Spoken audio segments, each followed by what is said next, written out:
Olá pessoal, bem-vindo ao nosso canal de livros, de indicações de livros, de comentários sobre livros. Eu sou Priscila, sou jornalista, sou escritora e amo livros.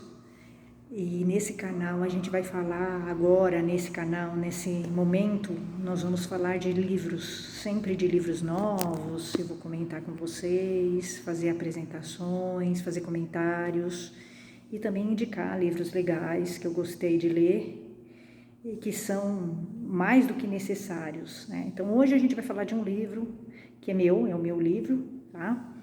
É um livro de monstros em que eu dividi o Brasil nas várias regiões e também pus em cada região, eu coloquei os monstros dessas regiões. Então é um livro, é um monstruário geográfico, tá? Então a gente vai falar desse livro aqui, tá, gente? Ó, o Manual de Sobrevivência aos Monstros Brasileiros. Tá? Esse aqui, que é um livro que eu acabei de lançar pela editora Telha. E é um livro que eu faço uma divisão bem interessante, bem didática. Eu falo dos monstros de uma maneira geográfica, ou seja, eu divido, tá? O livro é todo dividido pelas regiões do Brasil. E aí eu vou colocando de cada região os monstros, né? Que são mais comuns e mais falados nessas regiões brasileiras, tá? Então são mais ou menos cerca de 20 monstros cada região brasileira, e cada monstro, e esses monstros eles carregam, né? Um pouco da geografia, o meio ambiente, eles carregam características culturais dessas regiões brasileiras, né? Então, começo no capítulo, hoje eu vou falar do capítulo 1, tá? Assim, brevemente, claro, para vocês se interessarem e lerem o livro, tá? Eu vou falar, assim, resumidamente. No capítulo 1 eu falo do Centro-Oeste, que é Goiás, Mato Grosso do Sul e Distrito Federal, que é uma região grande, né, brasileira, e que teve uma formação cultural muito diversa, tá? Então, esses monstros dessa região, eles vão pegar as características culturais, antropológicas e sociais e históricas dessa região, tá? Então, como é uma região com muitas florestas, rios, então são monstros que vão carregar essas características, tá? São monstros bem interessantes. Eu coloco 19 monstros, tá? Nessa região, e eu começo com pé de garrafa. Olha que interessante, gente. O pé de garrafa é um monstro super interessante. Por que ele se chama pé de garrafa? Porque a pegada dele tem o formato de uma garrafa, o fundo. Então é um monstro interessantíssimo, tá?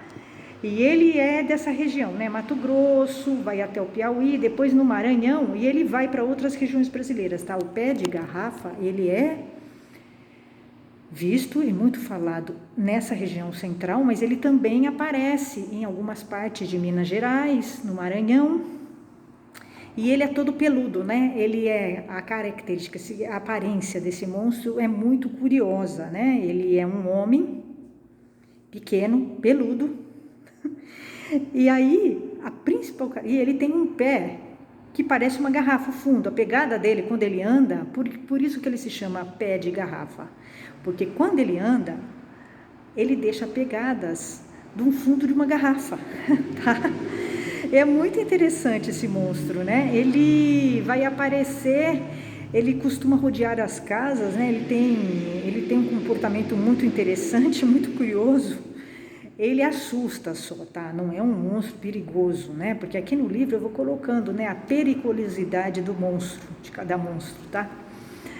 Ele assusta, tá? Porque ele emite gritos, né? Ele faz sons assustadores para assustar e brinca com as pessoas, imita as vozes, inclusive ele imita as pessoas, tá? Ele se apropria da voz da pessoa e reproduz, tá?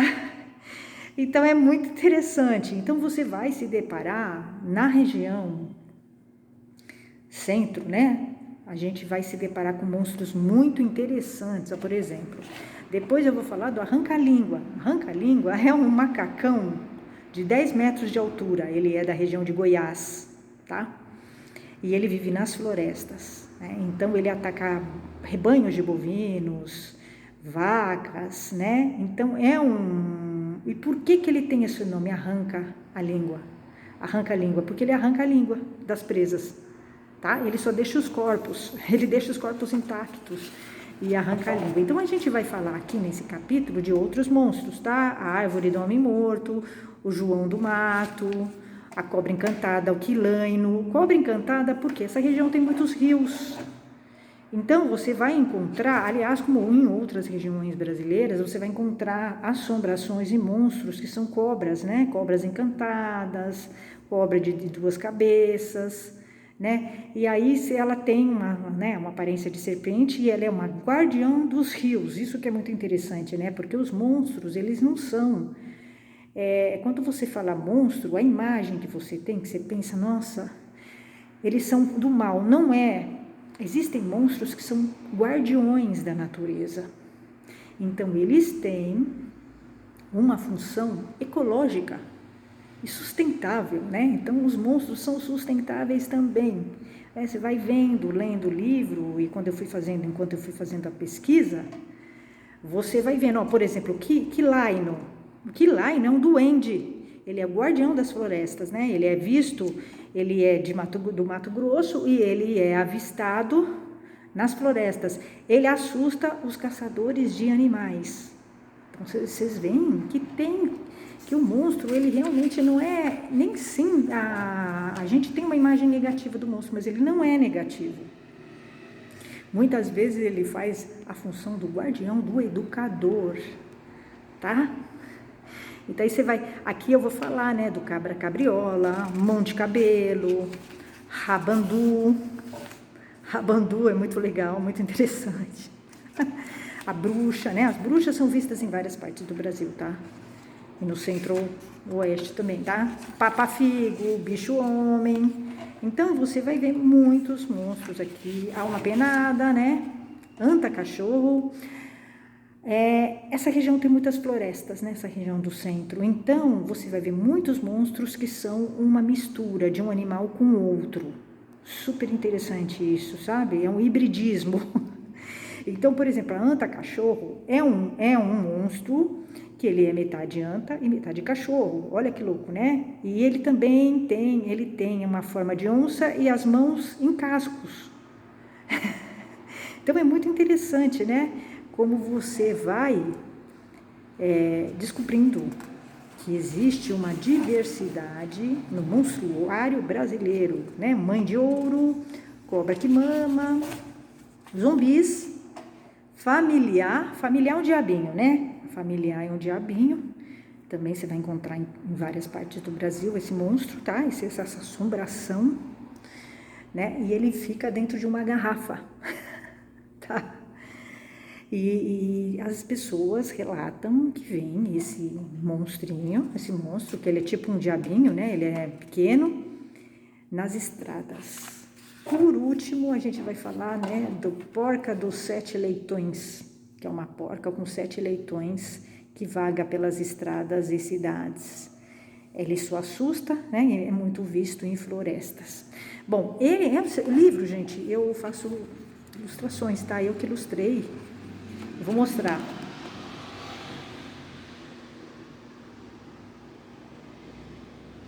Então, você vai ver também algumas ilustrações que eu fiz, tá? São inéditas.